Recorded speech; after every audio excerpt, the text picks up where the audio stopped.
So unahin natin ito ha, mga kababayan. Itong kay Bongo at kay Bato. Eto na. Pakinggan natin ha mga kababayan dito sa balita na kung saan ngayon ay inilabas na nga itong co-perpetrator no na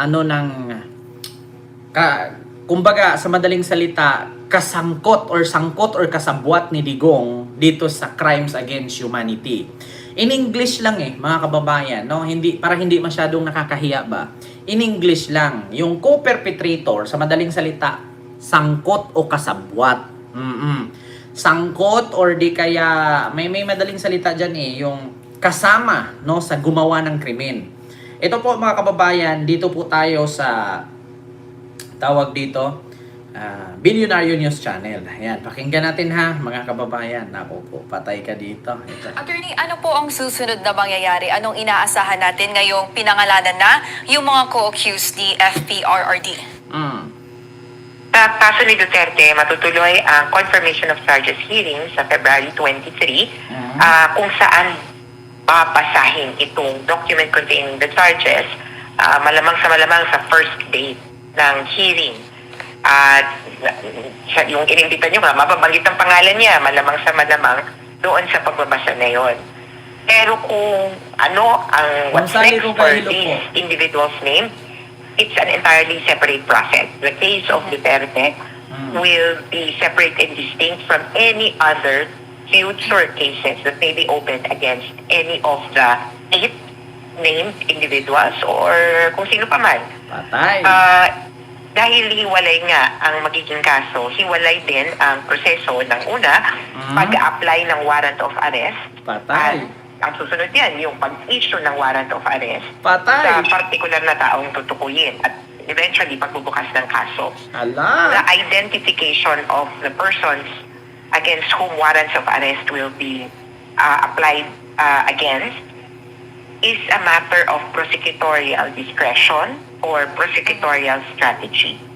Yes, Attorney. We just spoke with the former DOJ Secretary Vitaliano Aguirre and he said wala siyang control sa PNP kasi ang mandato niya ay nasa DOJ. Ano po ang masasabi niyo doon? He must appreciate the entire common plan as something that wanted to ensure not only implementation but impunity. So ito pala mga kababayan, ito, no? Ngayon na inilabas nga nito mga kababayan, inilabas na nga ng ICC itong mga pangalan ng mga kapwa akusado ni Digong or co-perpetrator o kasabwat or sangkot or mga kapwa kriminal dito sa crimes against humanity. Nag-react itong si Vitaliano Aguirre. Ang sabi ni Aguirre, mga kababayan, ay wala daw siyang control sa kapulisan kasi nasa DOJ lang daw siya. Ang problema nga mga kababayan, kaya siya nadawit, kaya siya kasali, kasi bakit? Sa dami-daming kaso, bakit tinutulirit niya na patayin?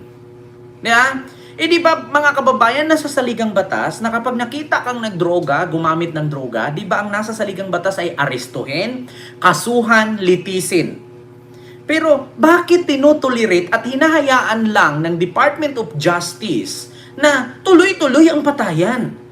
Alam naman ng Department of Justice na bawal pumatay ng hindi idinaan sa due process kasi wala po kasi mga kababayan sa batas sa Pilipinas na kapag nakitang nagdroga ka ay papatayin ka diretso. Sige nga, magbigay kayo ng isang artikulo dyan o Republic Act sa saligang batas ng ating bansa, sa Philippine Constitution, na kapag nakitang nagnakaw ka ng mangga, barilin ka. Wala pong ganun. Maliban na lang kung nagnakaw ka, may armas ka, may karapatan manlaban or barilin ka ng may-ari. Kung nakita ka na gumamit, wala ka namang armas, bakit ka barilin diretso? Biruin mo, nakita mong gumamit. Tapos yung pulis na nakahuli 10, do you think lalaban pa yung nahuli? Kung 10 na nakapaligid sa'yo, nakayuko ka pa kasi humit-hit ka. Hindi ba? 10 nakapaligid sa'yo, humit-hit ka. Makakapanlaban ka pa ba nun? Diba? Malamang yuyuko ka na lang. Sir Mario Cornel, hello po. Kaya ngayon mga kababayan, bakit nadawit si Aguirre? Kasi mga kababayan, Department of Justice, siya, sekretary.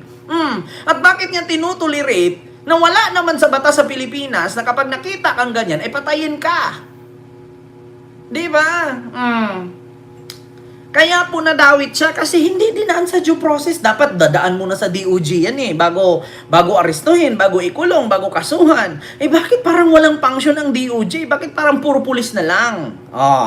Kaya ngayon mga kababayan, sangkot siya, dawit siya. Siya talaga ang hahabulin kasi siya ang nasa Department of Justice nung panahon na yan. Happy Valentine's po sa inyong lahat mga kababayan. Naku po, patay ka dyan. Continue. Buong plano ay magawa nila yung patayan tapos hindi mananagot matapos. At yung pagpapanagot pagkatapos, nabanggit na rin niya, ako ba ang may, narinig ko bahagya, Ako ba ang may responsibilidad na mag-imbestiga? Ako ba ang may responsibilidad na mag-prosecute? I would argue that yes, meron siyang responsibilidad doon. At yung hindi pag-iimbestiga precisely ng Department of Justice ang nakapagsigurado na may mga pulis na nakalaya o nakapagpatuloy pa ng pagpatay. So categorically, you don't believe that DOJ Secretary Aguirre ay absuelto po dito sa kasong ito? Oh yes, definitely. If the ICC says he's part of the common plan, then I would have to give it to them, like they have evidence that points to him as part of the plan. Take note also that that's not the only reason why he's being charged, that he was DOJ Secretary. No. The document also indicates his ties, his role during Duterte's term as mayor. So, Ayan na, mga kababayan. Nagtuturo na. Ito na. Nagtuturuan na. Bakit? Ako bang bumarel? Bakit? Pulis ba ako? Ayan na. Kita mo na.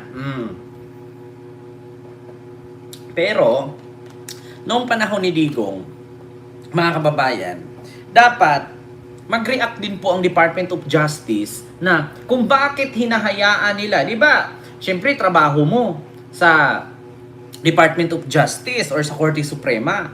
Di ba ang trabaho ninyo? Dapat sitahin ninyo kasi nasa korte kayo nasa justice kayo Bakit hindi nyo sisitahin yan?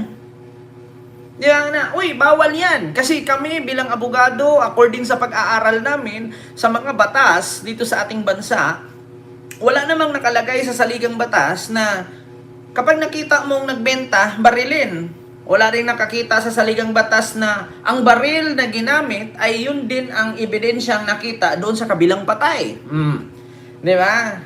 Kaya nga mga kababayan, tinanggal si Sereno Kung naalala ninyo si Maria Lourdes Sereno, tinanggal ni Digong at pinalitan ni Aguirre kasi nga si Sereno umaray. Di ba?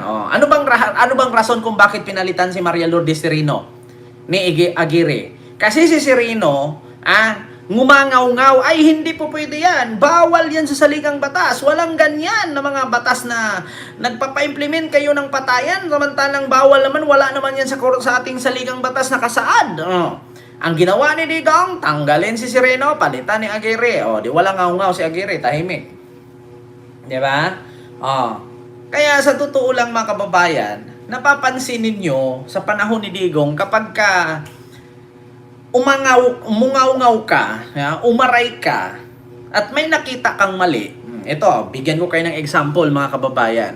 Sa panahon ni Digong, kapag may ginawa si Digong na kabulastugan, tapos hinaarang mo, katulad kay Leila de Lima, anong ginawa niya? Si Digong nabisto ni Leila de Lima na patungkol sa gentleman's agreement dyan sa China at sa West Philippine Sea. Noong nagngal-ngal si De Lima, pinag-initan siya ni Digong. Pangalawa, si De Lima nasa human rights. Pinaimbestigahan ni De Lima itong mga patayan ng Davao Death Squad ni Digong. Anong ginawa ni Digong? Pinagsama-sama niya lahat. Kumuha siya ng isang drug lord at sinabing, ito, protector si De Lima sa akin. Ito, si De Lima ay drug protector, sangkot kay ganito, sangkot kay ganyan. Pinapasalita nila. Ang nangyari, kulong si De Lima. Di ba? si ano, yung tsahin nung manugang niya. Si Man Scarpio, yung tsahin nun si ano, si tawag dito si Morales, Concheta. Oh, nakita niyo si Concheta Morales. Oh, isang ombudswoman or ombudsman, Concheta Morales. Alam ni Digong na kalaban niya itong si Concheta Morales. Anong ginawa niya? Tinanggal si Concheta, pinalitan kay Martires. Sabi ko sa inyo mga kababayan. Oh. Tapos ngayon, itong si Maria Lourdes Sereno, galit na galit dito kasi bakit may ganitong mga patayan eh. Alam naman natin si Maria Lourdes Sereno ay kakampi yan ni Mama Leni Robredo. Ang ginawa niya, tanggalin niya, palitan niya kay Aguirre. Alam nyo na. Diba? Ma'am Priscilla Melchor, mega love shoutout po. Diba? Yan ang sakit kasi ni Digong mga kababayan. So ngayon, eto na. Nilabas na. Manugang ba ni Digong si Bato? Hindi, si Man Scarpio. Oo. Si Bato, di man niya manugang yan. Kaya eto na nga mga kababayan, inilabas na nga ng ICC ang mga co-perpetrator. Kaya, nako, nagngal-ngal si Bato at si Bongo. DZMM Radyo Patrol Flash! Jan Ay hindi na ba itong 1966 partner ito. co-perpetrators o kasabwat sa Crimes Against Humanity case ni dating Pangulong Rodrigo Duterte, pinangalanan sa document containing the charges na inilabas ng International Criminal Court.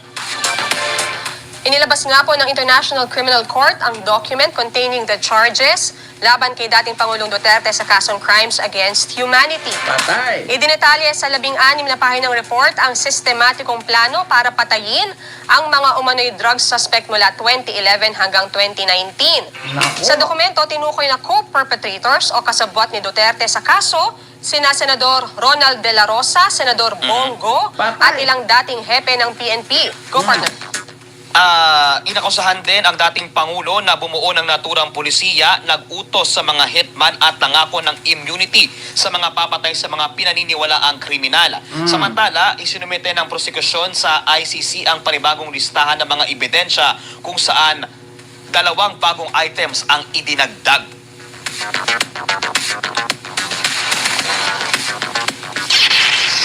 DZMM Radyo Patrol Flash! Report!